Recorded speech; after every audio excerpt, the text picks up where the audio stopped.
Welcome to Coach's Corner, everybody. Thanks for watching the show, the podcast. I'm your host, Coach Tripp, along with our four-wheel drive segment here on Coach's Corner every Wednesday night. Billy Pendock to my left, great Syracuse defensive tackle, NFL, CFL guy. Blaze Winter, great defensive tackle with the four-wheel drive, along with Jamie Kimmel and Timmy Green.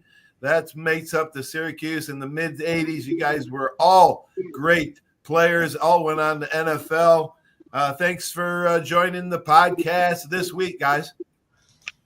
No problem. Right, Billy, our pleasure.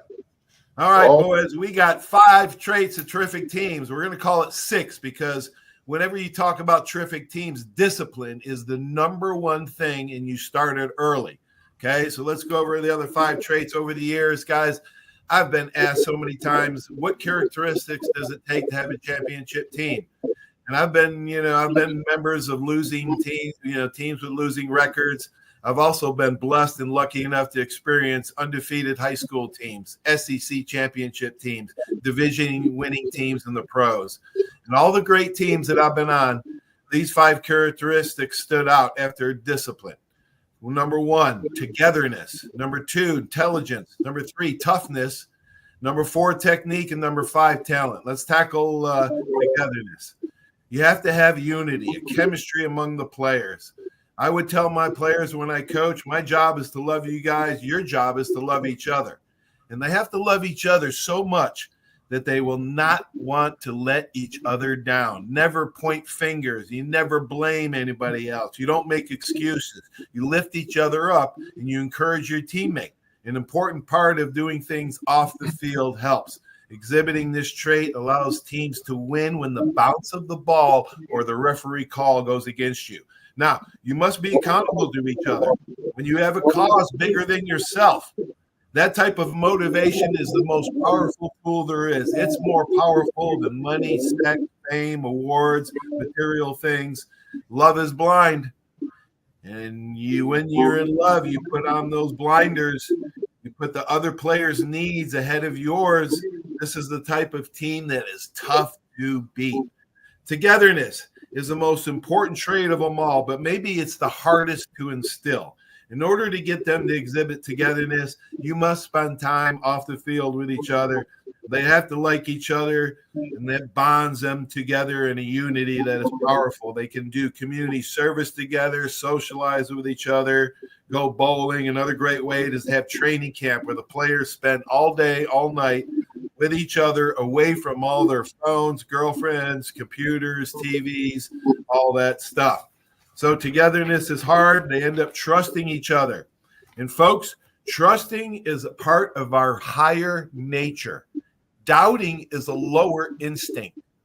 The latter is easy to do, but the former is much more difficult, but oh so much more rewarding.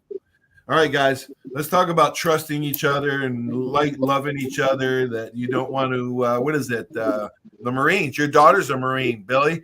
Never leave the other behind. That's what you want in the trenches. Billy, why don't you go ahead and talk about togetherness and being there for each other? Let's we can shift this back to the four-wheel drive. And I think about back when we played and I've said it before a little bit about we were 4 guys that never knew each other when we came into high school or from high school to college and kind of bonded together on the field more than anything. It wasn't a case where we were hanging out all the time after practice or after games, but we had an understanding between the 4 of us that we had to play together on the field, and in that case, everybody would get ahead more if we did play together. And I think Blaze understands that a little more than all of us. So Blaze. Well, my thought is, I think you start the communication on the field. You start the communication in the drill.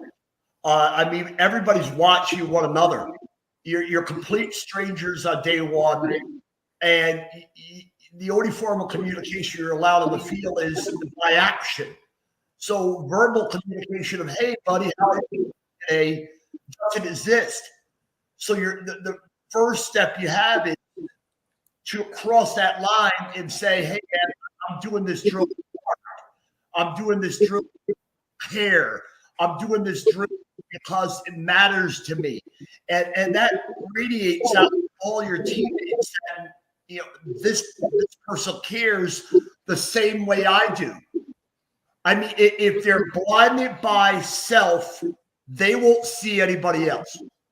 If they're blinded by who they are and they have the mirror in their hand facing their own face, you won't see anybody else. This is a common problem with young players.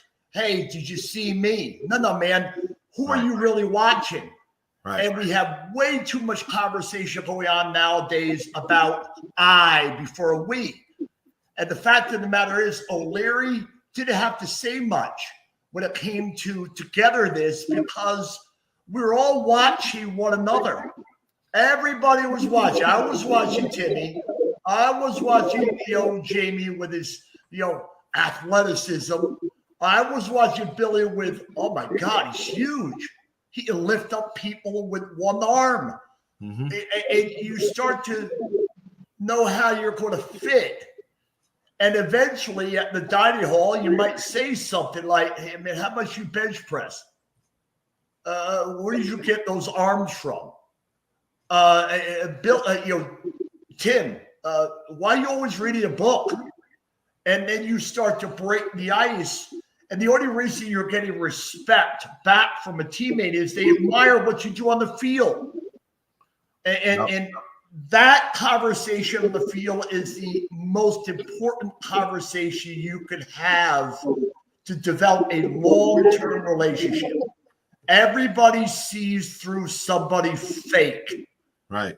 If there was somebody fake, Billy would have taken care of them. Jamie would have taken care of them. I would have. Tim would have. None of us wanted to tolerate bullshit. Right. Nobody wanted to. So the first form of communication to bring people together is the unspoken word of, hey, man, how are you going to go about this?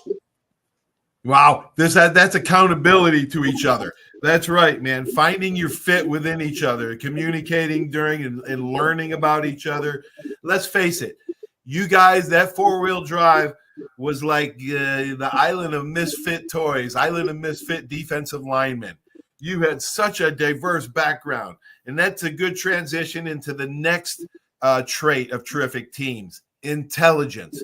And the first thing you think of when you think of four-wheel drive is Timmy, the Phi Beta Kappa, Rhodes Scholar, author, always reading, just a brilliant, brilliant guy.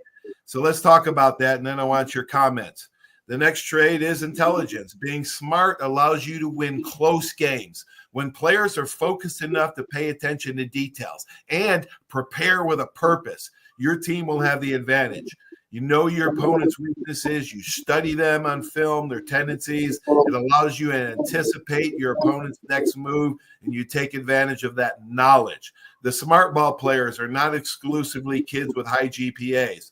That's kind of a misconception. I've observed thousands of players over the last 40 years, and there are definitely, without a doubt, players that are football smart. They understand the nuances of the game. They read plays quickly. They recognize formations and movements and patterns and make adjustments faster than other players. They don't hesitate, because if you do, you're too late. I've seen players with C+ students in class that are A+ when it comes to football smarts, and vice versa. I've seen A+ students and sometimes average when it comes to understanding game situations. So, but Timmy might have been both. Talk about Timmy's brilliance on and off the football field.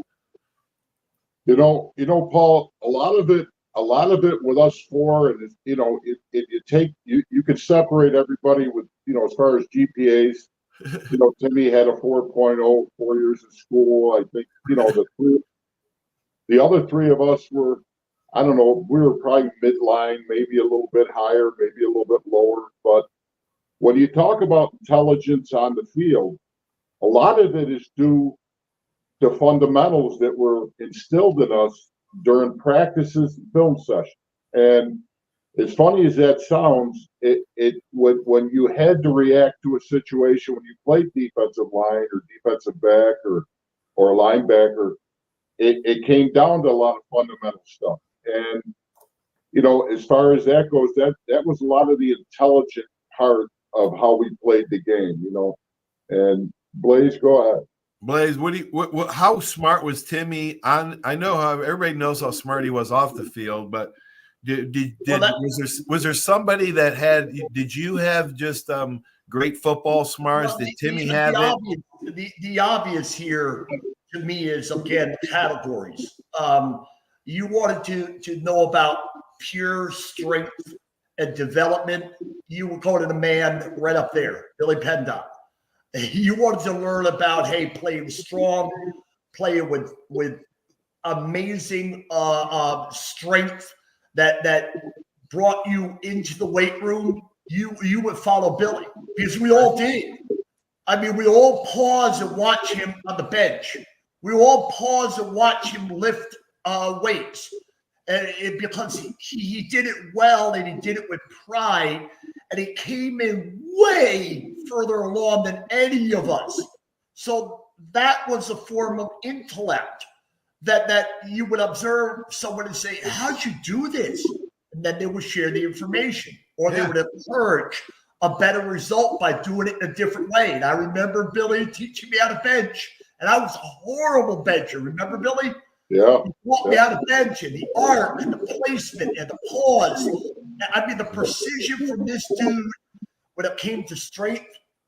If you want the classroom, dude, you go up to 72 and you say, hey, man, what do I do here? Yeah. How do I ABC this? Right. And you can turn a football field into an ABC classroom easily.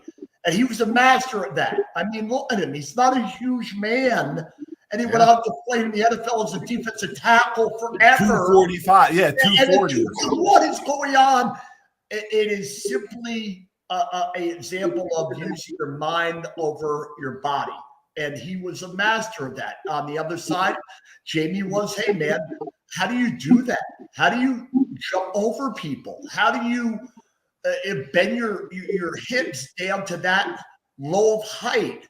For me, I think it was just plain demonstrated persistence. When a dog gets hit over and over and over by, in this case, his father, he eventually gets up and wants to bite somebody. And for me, that was my role there, is to demonstrate, man, I'll teach you how to bite someone. I'll teach you how to push back, because I wasn't going to take the bullshit from anybody else, because, hey, I had very little left to hold my head up high. And all this would bring about a pride, and O'Leary would feed it when it needed to be fed.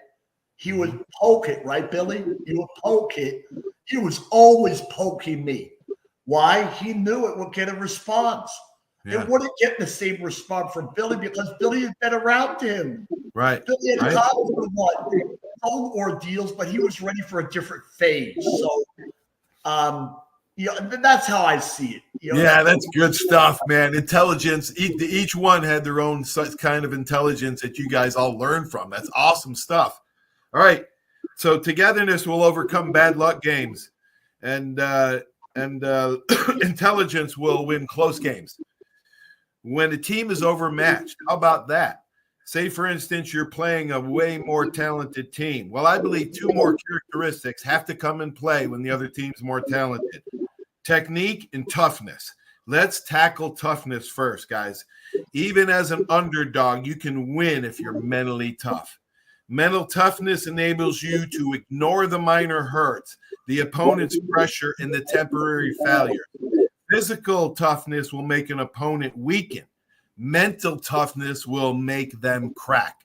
And I think that came from the great Vince Lombardi. So you must be physically and mentally tough. Okay, let's talk about toughness, and let's talk about how important that is in a team.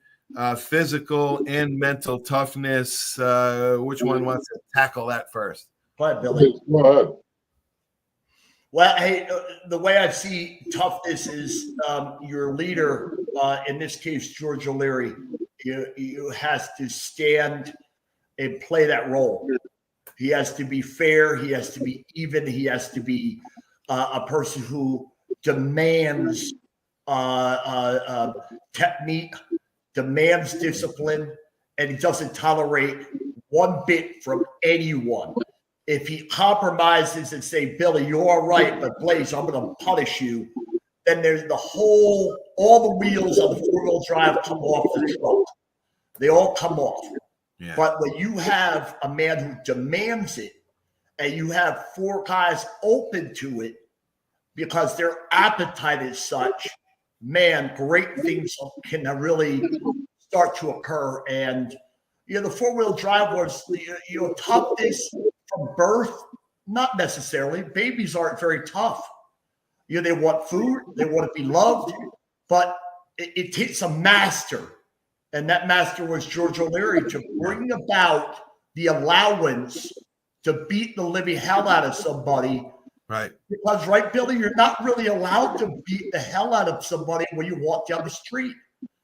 So who's going to give you that allowance to cross that line of toughness? He gave us the allowance of beat the hell out of Marone. Drive him away. Beat him up. Drive him away. Get him to what? Grow up. And our job was a lot of times, wasn't it, Billy, to get people across the line and on the team to grow up, to become tough. And that was a tribute to George O'Leary. Yeah, he was the toughest guy. Toughest guy I ever seen, man. He set the stone. He set the stage for us. Billy, talk about how tough those you guys were, and how you make each other accountable. But eventually you got to dig deep inside yourself and find something that you didn't realize that was there, like Coach Bryant used to tell us. I would have never made it. I would have never made it at Alabama if it wasn't for the toughness, mental and physical, that George O'Leary instilled in me. Billy, talk about the toughness of the four-wheel drive. I was with Coach O'Leary for a long time, and and it all started back in high school for me. And I think if you don't start to work on mental toughness at a younger age, maybe a middle school, high school age, and then on up, you can't get a physical toughness behind you. So George, he made everything was kind of a mental and physical toughness test all the time. The time. It came with a consequence all the time.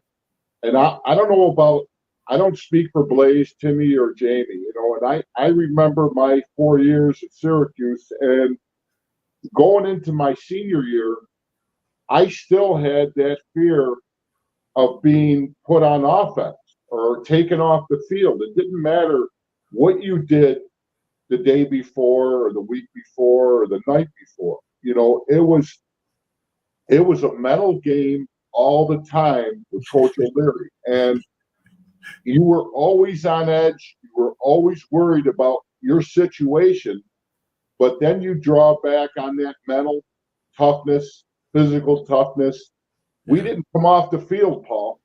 We played 4 quarters. Wow.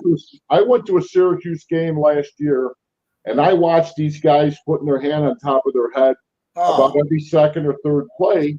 And they're coming off the field, going back on the field. Let me tell you this, and I can tell you this with all honesty. If we came off the field, we didn't go back on it. and that was the way it was. And when you got back to the meetings on Sunday, you went from maybe first or second string down to third, fourth, maybe not even on defense anymore. Wow. I remember Blaze. I remember playing with Blaze. I remember I would go and talk to him after, because Blaze walks in the door, meets Coach O'Leary, and he goes, what the hell is going on here? I've never seen a guy like this. And I sit down with him and say, look, you're doing, everything's going, Blaze was second guessing himself first year, second year. By the third year, he was a whole new guy. I mean, I didn't have to say one word to Blaze junior, senior year. He was. Oh my God, man! The mental toughness was off the chart. You see what's happening here? What's happening here is a perfect storm of four guys coming together that if Billy and Tim did not have George, how do I behave to it? Do I break? Do I fall apart? I mean, it was real easy, right, Billy, to blow up and just say, I don't need this. I don't need this. I mean, why would – and if I didn't have the background, I mean, people say, I wish your background was different. Not me. Not me at all, man. I'm glad I have what I have. Paulie, listen, what better way to get mental and physically tough than to do inside run 2 days a week with a camera over the top of you for an hour and a half live.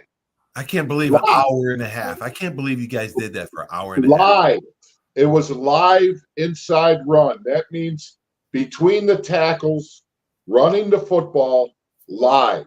Blaze, do you remember? Hey, Billy, Trip, I'll tell you, it not only established a certain degree of success in my own life, this journey, but it helped me get over Frank Hush at Indianapolis. Yeah. I mean, we're talking about the days where there was no NFL buddy in with, you can't do this with the players. The coach would be in charge, and Frank Hush came from Arizona. He had a military background, and we went through 6 weeks of double sessions. 6. We were out of pads 3 days in 6 weeks of double sessions. I would have never made the NFL. Now hold on. George O'Leary, and Billy, and those guys. Right. Blake, do you remember we played in the game? I think I was a junior. We had a game. I ended up, back then, Paulie, inside when you played a 0-1 tech, you were getting double teamed every time. And it wasn't an upper body double team. It was from waist down double team. And it was all legal. And I got my ankle rolled up on. I don't know if it was broke or whatever. The thing was the size of a bowling ball. Yeah. Come Monday, I couldn't even barely put weight on it. I go out on the field with crutches. Coach O'Leary comes over to the trainer. This is a true story. Now, I don't know if Blake remembers this. Yep, I do. I'm in the trainer's ear. Next thing you know, the trainer takes me over to the 7-man sled, and I'm hitting the sled with the ice pack on my ankle. I can't even put weight on. And he's whispering in my ear, I go, Jesus Christ, I can't even stand on my freaking leg. What do you want me to do? He goes, just get it done. Coach O'Leary's watching. He wants to see how tough you are. Oh, man. Remember that? I think it was our junior year. It was our junior year. Oh, Billy. Folks, all you guys out there that are listening, Billy played for George O'Leary longer than any human on this earth. He played for him 3 years in high school and 4 in college. That's 7 years. Nobody walking this earth played longer for George O'Leary. That's why he's so crazy. Yeah, that's why he's so crazy. Lost his mind. All right, let's move on. Let's go to the 4th trait. It's technique. This allows the team to win. Even without the most talent, because technique, and we mentioned it earlier in the show, and we've mentioned it in shows before, technique should be emphasized by every coach. Unfortunately, it's not. Teaching the proper technique is vital. Great technique can make up for a lack of talent. I call it the great equalizer. I learned from Coach Ryan and Coach O'Leary about technique. However, the assistant coaches do 90% of the technical teaching. The head coach has a lot of issues to deal with. They don't have a lot of hands-on teaching with the players. The assistant coaches, are really all the engine. The head coach is like the driver of the machine. The position coaches teach the little things that make the big difference. The head coach manages game situations. The 5th trait is talent. Talent will give you a chance to win most of your games. However, talent alone will not suffice. It is the coach's job, and you guys talked about this, fitting certain talents in the right positions. The great coaches form a system around that talent. They don't force talent into their system. So let's recap. Togetherness, chance to win tough games. Do you have the love and the faith in your teammates and coaches? Number 2, intelligence, chance to win close games. Are you smart enough to prepare? Together, and toughness, this gives you a chance to win underdog games. Can you overcome the obstacles and overcome the mental toughness? Number 4, technique. It's a chance to win any game. Have you examined yourself and have you worked hard to learn your craft? And number 5, talent. Chance to win most games. You have the faith in your God-given ability. So altogether, these 5 traits give a chance to win every single game. Okay, now it's time for Bible Verse of the Week, brought to you by the Tyler Agency. This Bible verse comes from 2 Corinthians chapter 13, verse 5. Quote, examine yourself to see whether you are in the faith. Test yourselves, unquote. Yeah, you got to check yourself sometimes when you go through these. But talk about technique and talk about technique, talent. Paulie, you ought to direct this topic, the technique topic, to all those modified and Pop Warner coaches, because let me tell you, watching these kids now, they are not learning anything from these young coaches. It is a joke. It's an absolute joke out there. It's all these guys do is watch Madden and play Madden. I don't even know what the hell that is. I've heard of it, but you know, you're not preparing these kids to go on to the next level by running shotgun plays, throwing the ball over the field all the time. Technique is vital to a successful kid, a successful program, and giving a kid a head start. And that was one thing, and I go back to this over and over with you. We've talked about it every week. That's all Coach was working on. We would go out on the field. We had 4 guys that were all Americans, man. And we would spend a half hour to 45 minutes on technique every day through our 4 years. Yes. Every day. And I talked about base defense. If you're running a base defense 85% of the time, you have to know technique.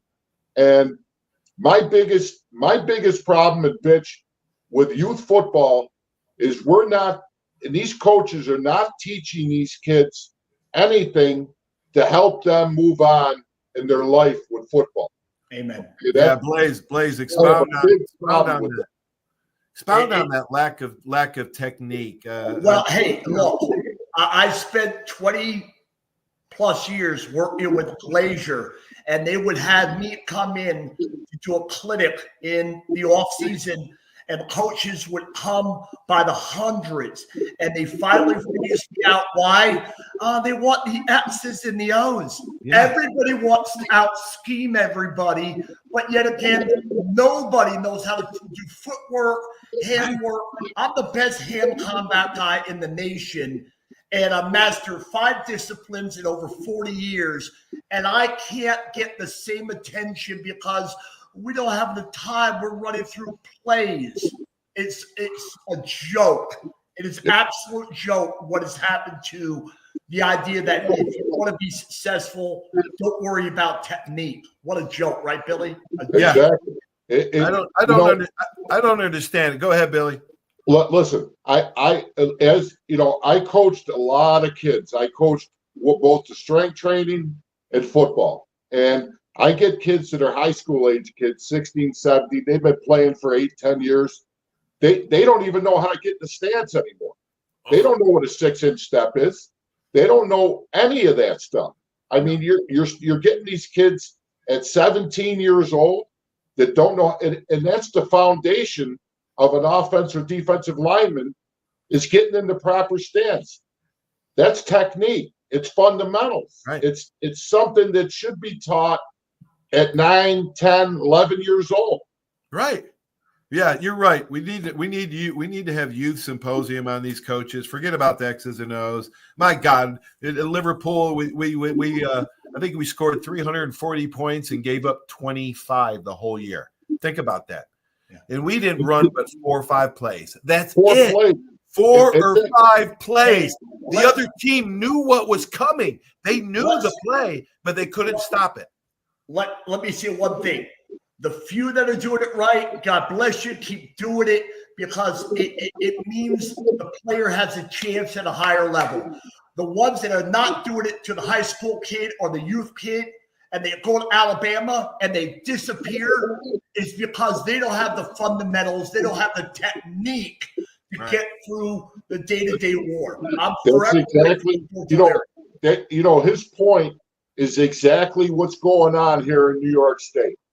These kids, and I'm watching this stuff, these kids are coming out of high school here and they're disappearing all the time because all they do here is blitz and run this stuff that they want. It's an easy way around teaching kids the fundamentals of football and technique of football.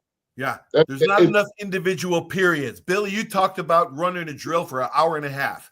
Now, even if you exaggerated for a half an hour of inside drill is insane. It's all technique. They don't do that anymore. They cannot. I don't know why. That's just frustrating. Two-hand touch. Pretty stuff. Hey, how many times did we have blitzes in 4 years? Almost zero. Almost zero. I told you. Played on top of 4 of us. People listen think I'm kidding.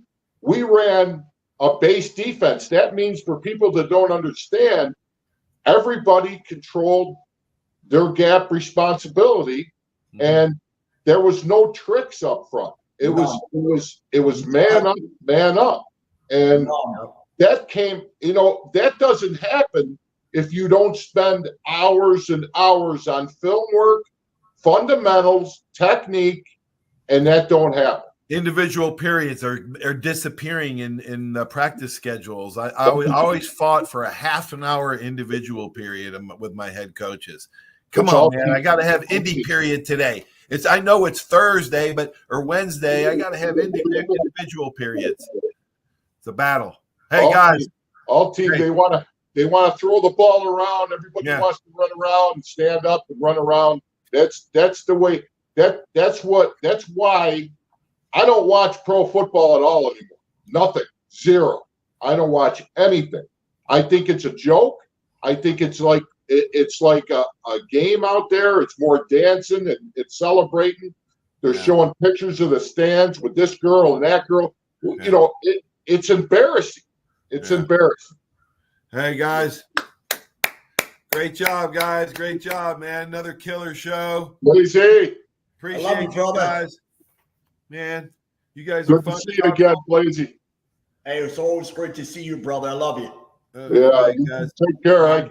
Hey, Blazy, next time you come to town, make sure your wife comes. I want to say hi to her. No, it's not happening. I'm not bringing my Angie back either. Stay away, Billy. Yeah. I want to. Paulie, before you hang up, Paulie, I just want to say hi to Angie, Blaze's wife. I give my best. Love it. Oh, you crazy bastard. It's all right. We'll get the Angies after him. I love you, Billy. We'll get him, man. Yeah, we'll get him. We'll get him up there. All right, guys. Have a great week, man. Thanks for a great show. Appreciate you guys. Here at Courts' Corner, we try to inspire and educate the mind to think, the heart to feel, and the body to act. Thanks, guys. No problem, Paulie. Take care. Stay healthy, man. Thank you, guys. All right. Bye-bye. Another great show, 4-wheel drive. Thanks for watching in. 5 traits to a terrific team.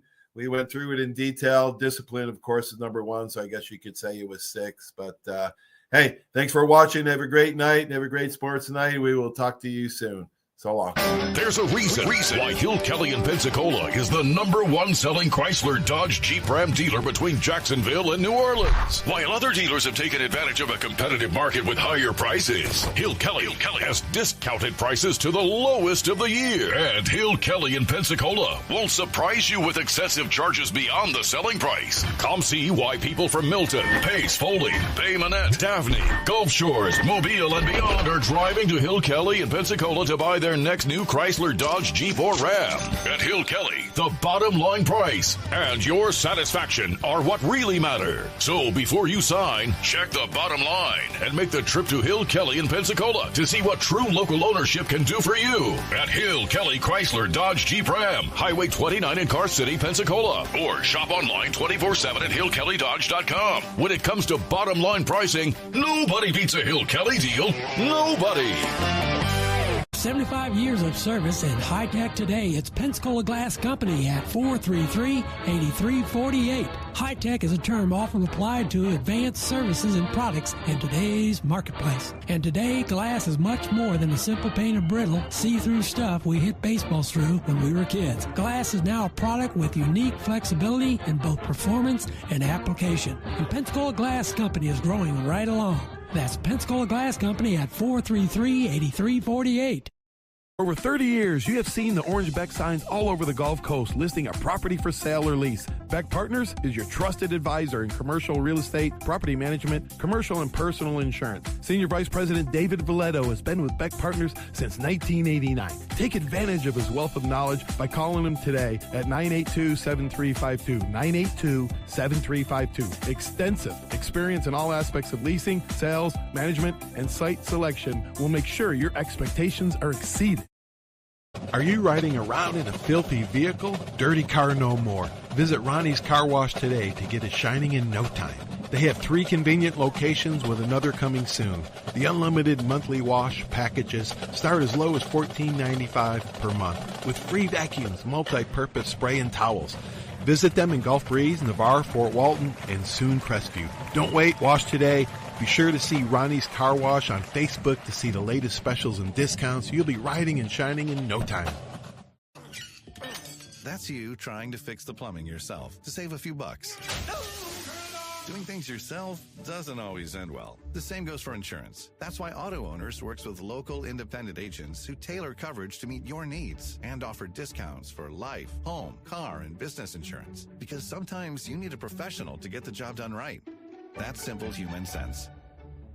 Drive a little to save a lot on 170 Buicks and GMCs at Step 1 Buick GMC. Get savings up to $4,000 on new Buick Encores, $9,450 on new Buick Envisions, $7,000 on new GMC Yukon XLs, or up to $15,345 off on new Sierras. Only at Step 1 Buick GMC, Pensacola. Plus tax, tag, title, license, dealer processing fee expires 7/31/24 on select new 24 in-stock models. Discount off MSRP includes all incentives.